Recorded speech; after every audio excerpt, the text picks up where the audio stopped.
going to talk about how to defense the situation where people start going inside out on you. We had a whole section of training that talked about how people can hit misdirection shots.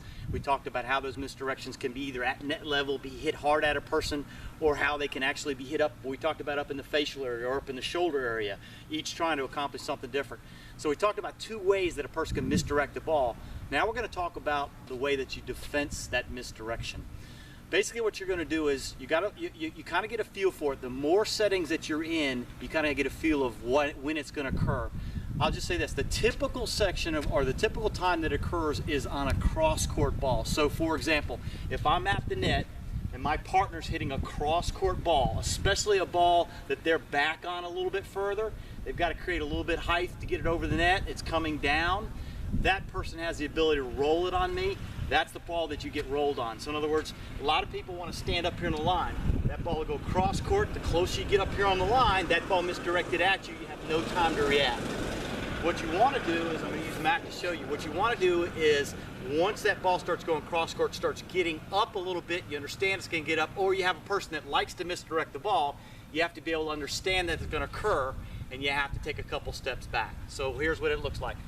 I would actually hit my cross-court shot, it would be misdirected at Matt. Matt would see that that's going to occur, he knowing that that person's going to misdirect the ball, or probably misdirect it, he would take a couple steps back. Now, real important to notice what he did when he took a couple steps back.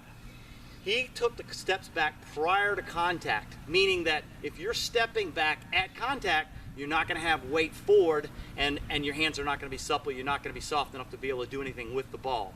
You want to look at that ball before that person hits it, take those steps back, and then get yourself back in what we call the basketball stance. Your weight over top of your toes, rack it out in front so you can react, and then when that misdirection ball's hit at you, you can react by either hitting it back or taking pace off of it, or a number of variations. So just to show you again, Matt at this point, I've actually hit a cross-court ball. Maybe he's realizing his little luck. He's already back another step. His weight is forward. It's over top of his nose. He's in a basketball stance. He's ready for any kind of a hard ball hit inside out.